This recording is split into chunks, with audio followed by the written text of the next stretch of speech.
Hi guys, it's Athene, and yesterday's video that we shot, I think it's the video that got like the most comments that we've ever made. So I just thought I'd just go through the comments a little bit chill and yeah, address a few things that maybe weren't very clear in the previous video. I've seen a few things. I've been reading the comments a lot since our videos don't get that many views and that many comments. I can read everything pretty easily. One comment that I've seen come back a lot is that it's our nature to eat meat. People compare us then to lions and say like that it's not barbaric to kill animals. When you look at animals and when you try to define the word barbaric or being an animal or being a beast, to say it like that, it is behaving like animals. Like whenever sometimes things happen, like people can use like, yeah, they behave like animals. It's almost like it's a way to distantiate yourself as a human from animal behavior. So it's not because animals do it or because it is nature that therefore it is in line with what we are. We have evolved from like shitting in caves and we're not doing that anymore, and we've also been climbing in trees. We evolved from monkeys. There was incest in everything. As humans we have been able to evolve. Same with like, for example, anti-conception. That is something that animals don't have, and you could say it's your nature to have like a dozen babies because that is our nature. You could also say like if a kid is not healthy, it should die. That's nature. Being human and being able to take care of each other and being able to, you know, have a level of empathy that is stronger than animals is what distinguishes us from animals. So like the argument of saying like it's our nature to do that, lions do that. Lions also lick their buttholes. Like lions lick their buttholes, but also they don't have a sense of morality, you know, as strong as humans do. And that is what makes someone barbaric, is behaving like animals. No sense of morale, no sense of, yeah, like of empathy. I think that's just exactly what makes us human and what makes us proud to be human. I saw another comment and I think it is actually more accurate, but yeah, we just used the slavery example for the sake of it. But he said like it's not slavery, it's genocide we're doing. And that is actually true. I mean, like what we're doing with animals is just absolute, like it's just billions of it's like the biggest genocide in history, to say it like that. When you look at living beings, it's like we're killing billions of animals a year. Genocide is a better word, although I use slavery because, you know, like back in the days it was something culturally accepted. I don't think genocide was ever culturally accepted, but it's actually more genocide practically. Another thing I wanted to react to is a lot of people say like you should have used the economical argument for being vegetarian. There's a lot of arguments to be vegetarian, and I think the moral one is the one that I relate most to, because all the other ones are things that are very far of people's bed, to say it like that. And what I mean with that is like you can, for example, argue about economics and how you spend your money like affects the world economy and stuff, but that is something people very hardly relate to. It's much easier for people to relate to like their dog, for example, their cat, and say like, man, like those animals are not much different than your dog and your cat. People connect things to what they can relate to, but the thing is, the economical one is in the grand scheme of things an even more important one. It's unsustainable the way we're like cultivating meat. It's a lot more area you need and a lot more resources to produce meat. I don't know what it was, the factor. I think it's 4 or 12 or something. I don't know. But it's batshit insane. It's really crazy. Towards the future we have to change to other ways. There's maybe gonna be production of meat like in labs, not animals. That's a different story though. Like that's something I don't have any issues with.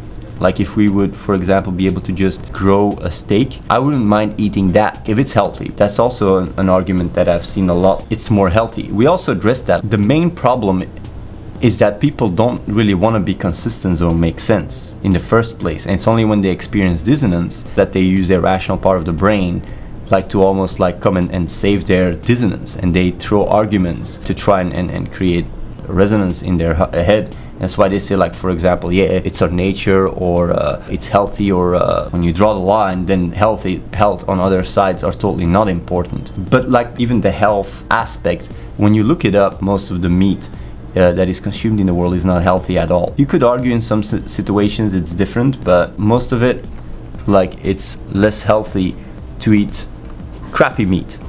And most people consume crappy meat. Another thing I've been reading a lot is like, yeah, we'll never go to jail for killing animals. That is insane. The thing is that it already happens.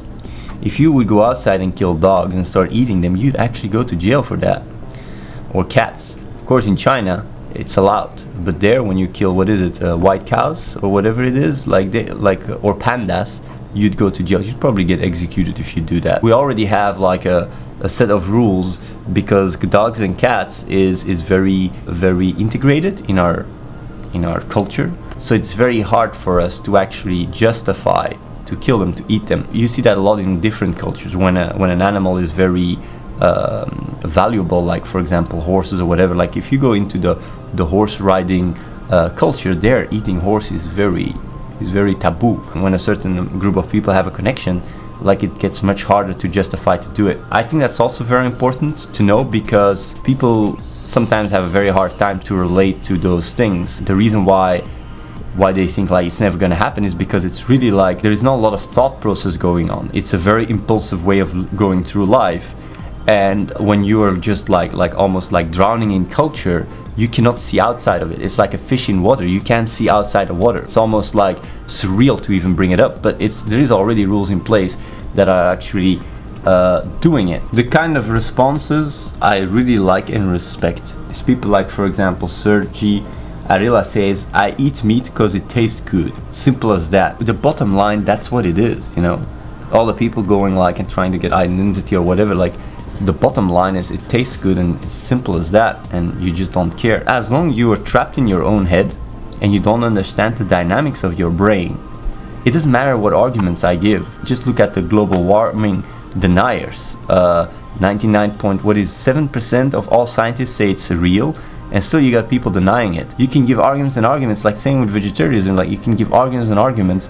If you don't understand the psychology of your brain, then basically you will never like understand what's going on. And that's why we don't even talk about those things. We don't even talk about vegetarianism. The only reason we talked about it is because it was heavily talked about in the comments, and people were really asking for a video, so that's why we made one. I will put the links in the description, and you guys should really, if you guys want to do a read, you should really read those two concepts. And it's basically confirmation bias and cognitive dissonance. If you understand those two concepts and you don't go like, yeah, but that doesn't apply to me, you understand that it applies to all brains, you will have a much easier understanding in trying to, you know, like relate to arguments and understand what happens in your brain when you experience confirmation bias or when you experience cognitive dissonance. Just to give you guys a very simple example, confirmation bias is like trying to find arguments within your environment and filter in the arguments that speak for you.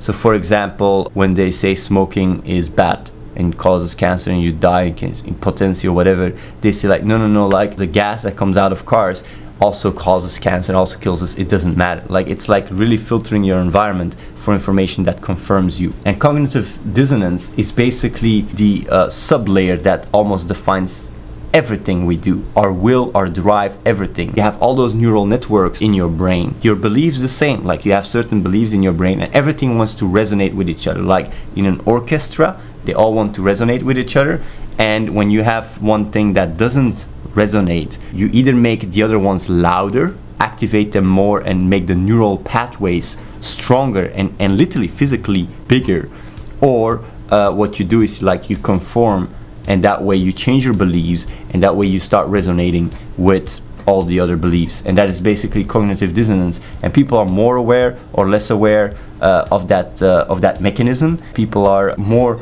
or less easily, depending on how much you get confronted. And that's why we say like when you get confronted, it's like a defense mechanism that blocks and shields you off, because like really physically that part in your brain that has a strong belief doesn't want to die out, in a sense. Like it's almost those neurons getting less neural activity. It's a very important thing to realize, because people that are depressed or people that feel bad or whatever, the more you stimulate, the more you think about those pathways, the stronger you become in that. It's like training a muscle. Neuroplasticity is also important, but it's almost maybe neuroplasticity. I'll also add neuroplasticity to it. And yeah, another argument that people mentioned was that those animals are being bred, and if it wasn't for us eating them, they wouldn't exist.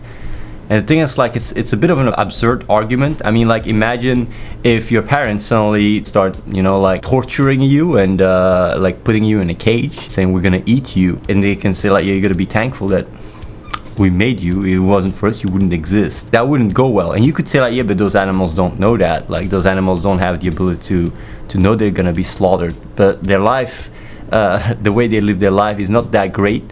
And on top of that, like, existence is not really a value that you can give to things. It's almost like saying like, what about all those babies that would have been born and exist if we wouldn't use anti-conception? So like using anti-conception is actually a bit, you know, it's not good, because that means that we lose a big amount of potential life. Respecting the current life and treating it with a level of dignity is the best way to go about things. When people look at things in that regards, they lose grasp on what life is about and how to treat life. So yeah, that's also something I wanted to address. I know it's a very controversial topic, and some people can get very annoyed and very angry, agitated by it, but at the end of the day, life just goes on. People just, you know, grow or live or change their minds or whatever, but at the end of the day, things are just the way they are, and I'm not here to tell you guys how to live your life. A lot of people like those videos, and that's why I make them. Like I said, making sense is something that is very important in my life, and I've thought about those topics over and over again.